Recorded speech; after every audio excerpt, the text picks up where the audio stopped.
farm here in North Carolina in the Sand Hills. Today we're going to be harvesting some burls. I really don't have to harvest them because I got a pretty good supply right now, but the particular trees that these are on are dead, so I want to get them down before the trees start rotting and I can do something with them. And I will show you at the same time some of the other burls I've got that are still growing. I try not to touch them as long as the tree seems to be still have some life to it. So let's get started.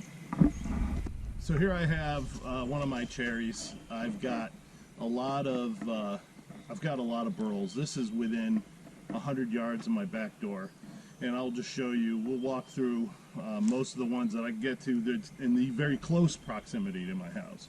This is one of them. This tree is still living. The growth is coming out pretty good right now, so I'm just going to let this one be. This one looks like it's about a foot in diameter or so, and so we're just going to let it keep right on growing. I hate to let them go to waste. Alright, so here we got next one. This is probably 50 yards from the last one I just showed you. This is it's 1, 2, 3, 4 trunk cherry, and it's got 4 burls on it. 2 of the trunks are dead. I'm going to take those down now, but the third one here I'm going to leave it on. It's got 2 of the burls still on it, and I'm just going to let those go. That one still looks like it's relatively hardy for the cherries. I don't know what it is that gets them.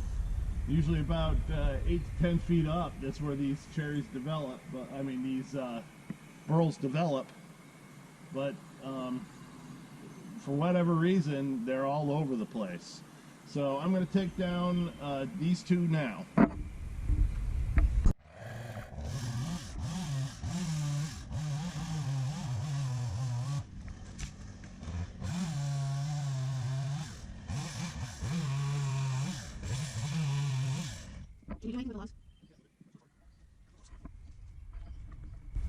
Alright, so this is the first one that I've harvested.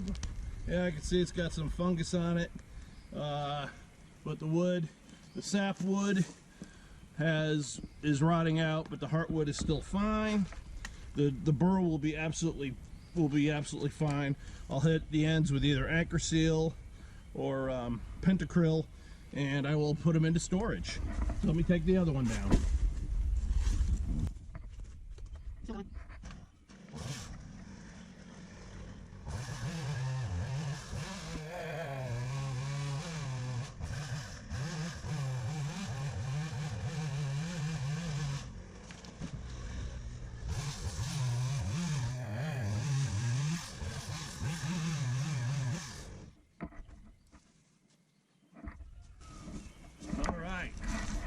And here's another one.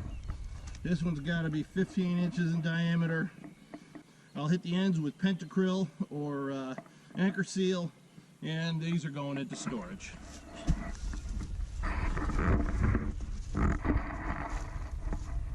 Alright, so I've got one of my bigger cherry trees here. This one's actually big enough to be logged and cut into boards, but again, it's relatively healthy, so I'm going to let it be. Again, it's got a burl on it that I'm just going to let it continue to mature, get nice and big. But this one's a fairly tall cherry. It's one of the more healthy ones, so this one's going to let it keep right on growing. Alright, so here's another one. This one's only about 50 feet from the other one, the last one. And this tree is dead. It's got to come down, and it's got 2 burls on it. And again, I'm not going to let them sit there and rot. That's wood turning gold, so it's time to keep it. All right, here we go.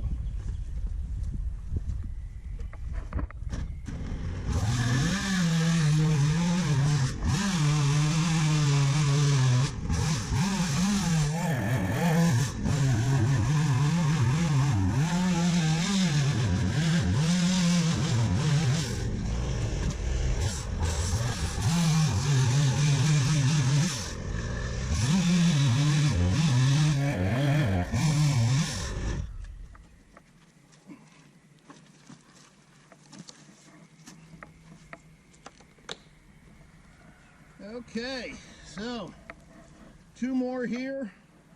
These are smaller, I don't know, 10 inches in diameter or so. They'll make a good small hollow form box or small bowl of some kind.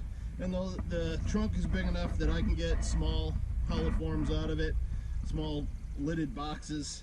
So I'll be keeping it as well. Up to the rest obviously will become firewood. But yeah, just 2 more burls. And there's 1 more to go. Alright, this is the last one for today. This is the one I actually had started out with my head wrapped around getting this one down. Because I knew it was dead. I hadn't looked at the other ones.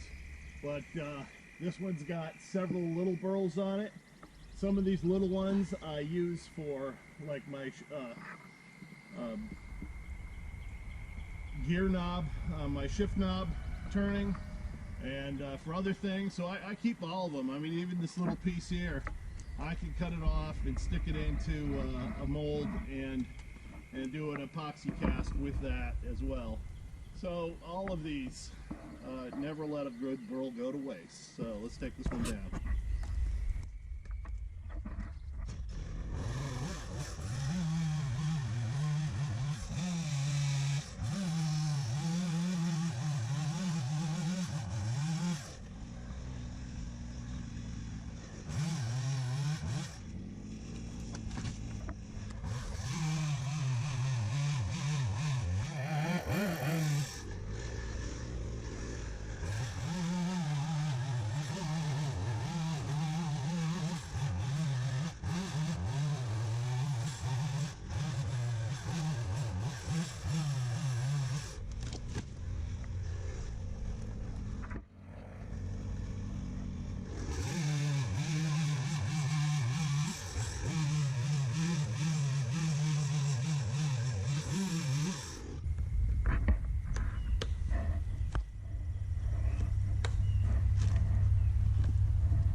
A little bit of poison ivy, but it seems like the vine is dry. Yeah, it's breaking right off, thankfully. But all of this, just wood turning gold right here. This one looks like it'd be great. It's got some inclusions here that might work out nice for some epoxy backfilling, epoxy resin casting, and do a nice big hollow form with this one.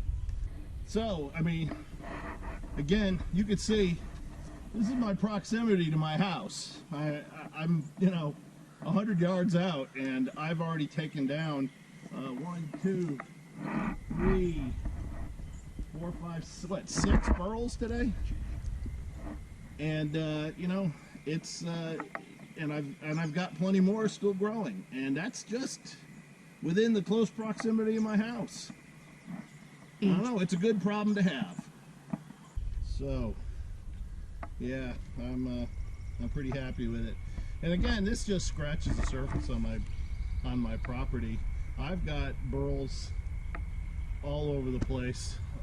Again, I'm going to try to let all of them grow just as much as I can, and I'll take them down only when it looks like there's no other choice. But I've got plenty to turn for now, and I'll only take them as I need them. So again, thank you all for watching. If you like any of my content, please click on some of the other links you see. Please leave a comment, tell me what you think, and click that like and subscribe button. I'd appreciate that too. At any rate, please stay safe, and you all have a good weekend. Bye-bye. Okay, so this is the result of the harvesting from today. I've got 4 logs that are big enough that I can cut and use for small hollow forms and so forth. I got a couple small burls that can be used for shift knobs and things like that, and then the rest are much bigger, with another kind of a medium one here, but there's a great big one there and another big one down there. But all these trees have died, and and it was either take them or let them become compost, which I'm not willing to do.